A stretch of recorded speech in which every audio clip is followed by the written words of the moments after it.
I let it fall, my heart, and as it fell, you rose to claim it.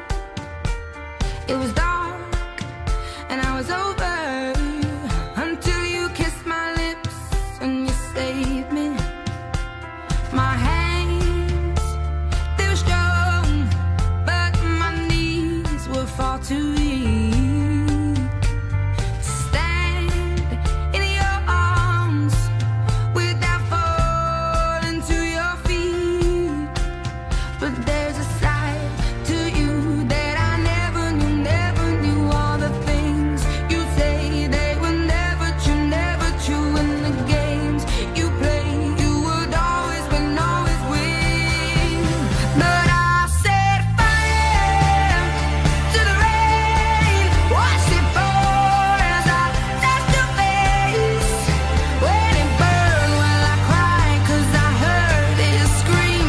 Silvio, eu vim buscar as latinhas, cara. Olha o Zorro, cara. Vim buscar as latinhas.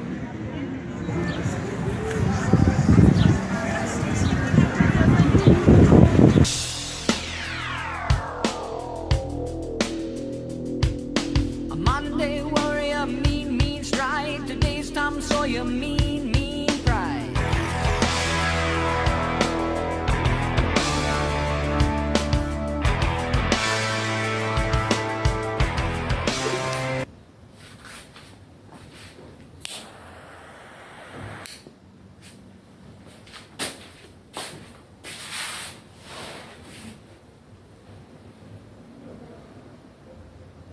Minha amiga, meu amigo, hoje, por incrível que pareça, tá sobrando um tempo na minha vida, um tempo que eu não tenho nada para fazer, por incrível que pareça. Então eu quero aproveitar esse tempo para fazer dois esclarecimentos. Dois julgamentos que eu tenho sofrido sem direito à defesa. Quem está me julgando? O povo catarinense. Um povo pobre de cultura. Qual é a cultura do povo catarinense? A germânica? Cultura alemã? Mas cultura alemã é cultura da Alemanha. Me diga assim, um cantor ou uma cantora famosa que nasceu em Santa Catarina? Um escritor ou uma escritora famosa que nasceu em Santa Catarina? Um ator ou uma atriz famosa que nasceu em Santa Catarina? Com muito sacrifício, a Vera Fischer. Mas o ponto é que não tem nada, não tem tradição nesse sentido. Então, como esse povo se comunica? Como esse povo fala? Através de metáforas. Da maneira mais difícil. O português é uma língua riquíssima. Existem muitos escritores portugueses famosíssimos no mundo inteiro. Gênios, como essa de Queiroz, Fernando Pessoa, entre tantos outros, que o povo catarinense nem imagina que existiram. Então, ao invés de utilizar essa ferramenta maravilhosa que é a língua portuguesa, uma língua riquíssima, eles preferem falar da maneira mais difícil, que é metáfora. E o pior de tudo, em cima dessa linguagem esquisita, cheia de ambiguidades, você recebe julgamentos assim, como se fosse uma coisa certa e inquestionável. Então, em relação a dois julgamentos que eu quero fazer, dois esclarecimentos, que na verdade eu vou estar advogando em minha defesa. O primeiro é em relação ao Silvio da Silva. Silvio da Silva, negro, pobre, alcoólatra, o meu primeiro funcionário da empresa Zorro Latinhas. Na época, todo mundo dizia que eu estava usando o Silvio para me aparecer, para parecer bonzinho, porque eu estava acolhendo um morador de rua e porque ele era negro, e aqui tem muito caso de racismo. Minha amiga, meu amigo, Isso faz sentido? Faz, mas não é verdade. O que realmente me atraiu no Silvio foi a história dele, que por incrível que pareça se assemelha muito à minha. É isso que realmente assim bateu entre eu e o Silvio. Além da gente ter exatamente a mesma idade, eu e o Silvio ele trabalhou 20 anos como auxiliar de pedreiro, registrado em carteira. E um dia colocaram ele na rua, sem direito a nada. Trabalhou 20 anos com carteira assinada e foi mandado embora sem direito a nada. E ele aqui sozinho, sem família nem nada, virou alcoólatra e morador de rua. E o que isso tem a ver comigo? Coincidências à parte, além de eu ter a mesma idade do Silvio, eu também trabalhei exatamente 20 anos na Justiça Federal. E fui mandado embora sem direito a nada. Então eu conseguia sentir no Silvio o desgosto, sabe? Eu conseguia sentir no Silvio aquela sensação de revolta, de injustiça que fizeram com o cara que trabalhou honestamente. Eu também na Justiça Federal sempre fui honesto. Por isso os melhores cargos de direção não eram oferecidos a mim. Porque na Justiça Federal interessa muito mais a capacidade sexual do que a capacidade intelectual. Essa é a realidade do funcionalismo público de um modo geral. Então o primeiro esclarecimento é esse. Eu nunca usei o Silvio para me aparecer.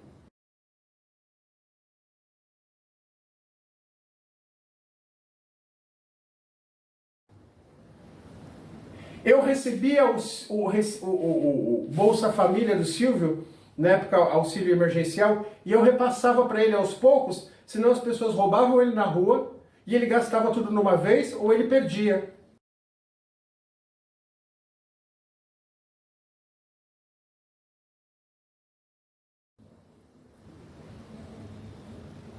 E o Silvio morreu. Quando o Silvio morreu, eu estava lá na Praia da Daniela. Ele era epilético, ele teve um ataque epilético, bateu a cabeça na guia e morreu. Quando eu cheguei todo contente com a gravação, eu recebi a notícia que o Silvio havia morrido. Aí tiveram a manha de falar que eu matei o Silvio para ficar com o auxílio emergencial dele. Loucura, né? Pois na hora que a pessoa tem o CPF cancelado, o benefício é cancelado também.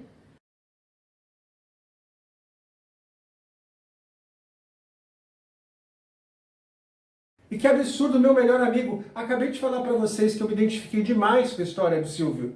A gente tinha a mesma idade, a gente tinha o mesmo caráter trabalhador honesto, o mesmo tempo de serviço, 20 anos. Ele foi mandado embora sem direito a nada e eu também fui mandado embora sem direito a nada. A diferença é que eu nasci numa família rica e o Silvio nasceu numa família pobre. Então ele foi mandado embora e ficou na rua. E eu ainda tinha um apartamento do meu pai onde eu podia me socorrer, digamos assim, onde eu podia morar. Primeiro esclarecimento. Segundo esclarecimento. Esse é mais terrível ainda. Dizem que eu quero fazer a cabeça dos jovens e criar um exército de catadores de latinha e controlar todas as latinhas de Canasvieiras e Jurerê Internacional. Como eu disse para vocês, o povo catarinense é um povo muito pobre culturalmente, então eles sempre tiram conclusões precipitadas. Eles não têm argumentos, eles não têm uma base, eles não têm estudo, eles não têm cultura para ver casos semelhantes, entendeu? Tem uma outra fonte de informação. Realmente eu olho muito para os jovens, eu gosto de jovens. Eu perdi um filho com 18 anos. Eu tinha uma ONG, a ONG é Ciência do Nada.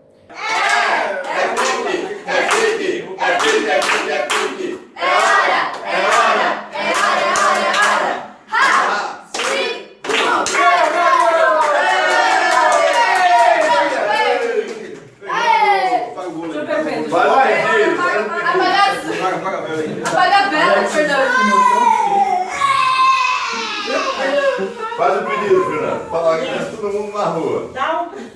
Ô, seu Fernando, primeiro vai dar um lugar de baixo pra cima, fazendo um pedido. Isso aí. Isso. É pra subir na vida. Ele tá pensando, né? Eu quero chegar a 100 mil visualizações postar os 900 vídeos e arrumar um patrocinador. Com muita saúde. Com muita saúde, muita generosidade, que entenda o que a gente está fazendo. E esse primeiro pedaço aqui é para você que está dando atenção pra gente e que acredita só um pouquinho, não precisa acreditar muito não, só um pouquinho, que isso aqui é verdade. Bem-vindos à ONG, a Ciência do Nada. Muito obrigado pelo aniversário, pela presença de vocês.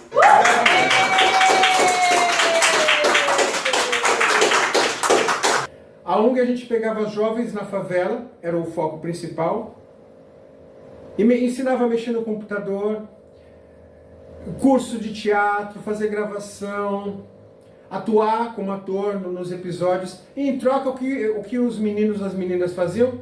Ajudavam a pintar o edifício, a casa que eu aluguei, distribuir panfletos, eu ia junto sempre, e sempre dava um dinheirinho para eles, central de ideias.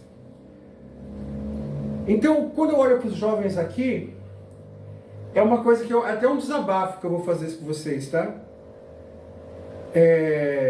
Eu montei aquela ONG com o dinheiro que eu recebi da venda de um apartamento do meu pai. Meu pai tinha uma parte hotel na Avenida Paulista. Esse aparte hotel foi vendido, o dinheiro foi dividido entre eu e meus irmãos. E a minha parte eu queria fazer alguma coisa ligada à filantropia. Então eu criei a ONG.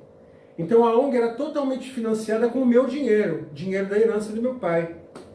E eu sabia que aquele dinheiro ia acabar. E o meu sonho era que aquela ONG fosse autossuficiente. E o meu grande desafio na ONG é o que a gente pode fazer para ganhar dinheiro, para se manter, porque o meu dinheiro vai acabar. Eu sempre conversava isso com eles.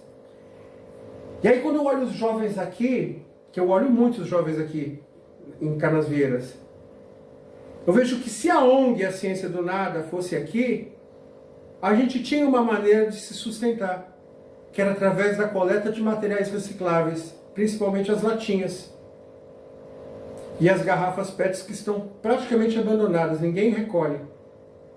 Deixa eu falar uma coisa triste, aproveitando a oportunidade. O ponto mais profundo do planeta, no oceano, é a Fossa das Marianas. O ponto mais alto do planeta é o Pico Everest.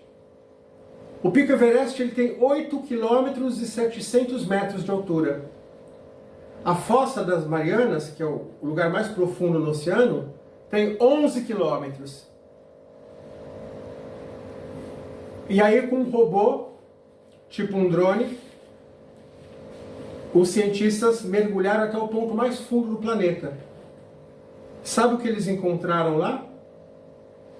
Garrafas PET e copo descartável.